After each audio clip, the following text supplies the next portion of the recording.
Hey guys, what's up? Welcome back to another video. In this video, I'm going to be talking about the movies that I watched this month in July. This month, I actually got to watch a lot of movies since it is the middle of my summer break. I had a lot of fun watching all these movies. There's a lot of 2021 releases, as well as some rewatches that I did for the channel. If you guys enjoy these videos and want more videos like this, make sure to hit the subscribe button and turn notifications on so you don't miss anytime I upload a new video or I go live. But without wasting more time, let's get into it. So what did I watch in July? I started the month off with Amazon Prime's original movie, The Tomorrow War. It's not a bad movie, but it's nothing crazy. It was pretty fun, and I liked the unique monster design. Chris Pratt really did a great job in the main role, and the action was great, but overall I felt like it went on for a little bit too long. Overall, I'd give this one a 7 out of 10. Next up is Captain America: The Winter Soldier. This is one of my favorite MCU movies and part of my MCU rewatch. I also noticed that it's one of my favorite superhero movies of all time. The Winter Soldier and Captain America connection is one of my favorite superhero villain connections ever, and the action is top tier, and I honestly love every aspect of this movie. Overall, I give this one a 9 out of 10.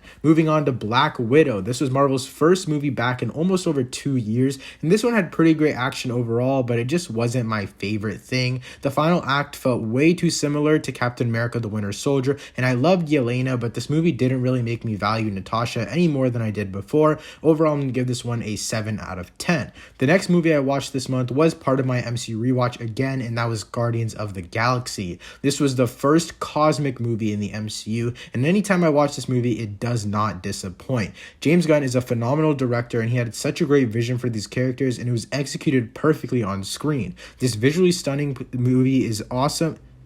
This movie is visually stunning, and Chris Pratt along with the rest of the cast are all great. Overall, I give this one a 9 out of 10. Now, next up is the Fear Street trilogy. I don't want to review all of these individually because I already uploaded a video doing exactly that, but overall, I really did love these movies. Though the second one felt like a stretch in terms of the trilogy story as a whole, each movie was filled with great scenes, and at times it was a cheesy Netflix teen movie, but overall, I think they did a great job of not letting it overpower the other aspects of these movies.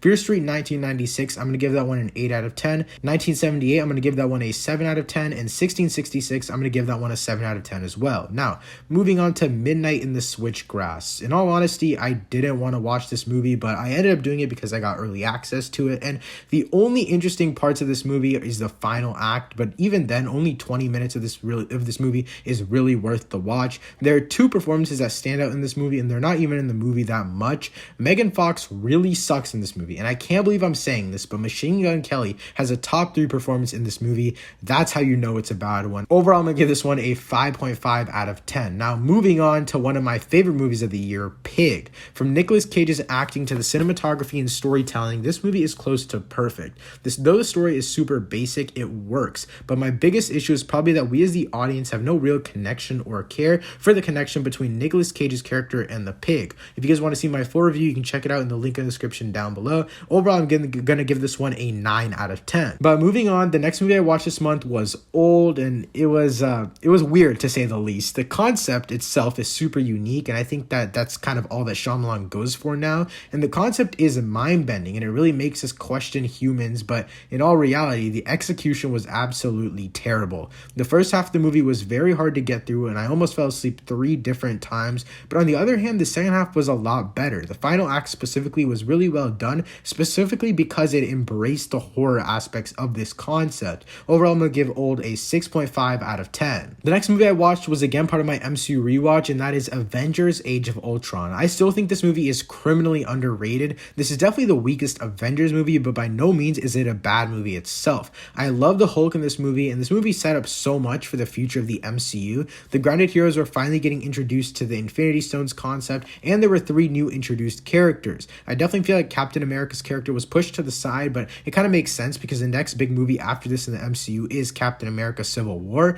The setup for Civil War is definitely in this movie, and I weirdly didn't notice that before. Overall, I give Avengers: Age of Ultron an 8 out of 10. But moving on to the Batman: Long Halloween Part 1. Now, weirdly, I wasn't the biggest fan of this movie. This was my first ever animated movie that wasn't necessarily a kid's movie. Honestly, I love the animation and the style, but the story felt so incomplete to me, and I understand this is only a Part 1, but I really just didn't care for a single thing in this movie. The ending was cool, but overall the best part for me had to be Catwoman, as well as Batman learning that he has to be more than just a menacing man, that he actually has to be a detective. Overall, I give Batman The Long Halloween Part 1 a 7 out of 10, but The Long Halloween Part 2, on the other hand, was a much different story. As much as I disliked the first one, I loved Part 2. Harvey Dent's story was so perfectly executed, Catwoman was once again spectacular, and my favorite part was the balance of villains. This movie featured a massive gallery of villains, and it does a great job when balancing fights and screen time within these villains.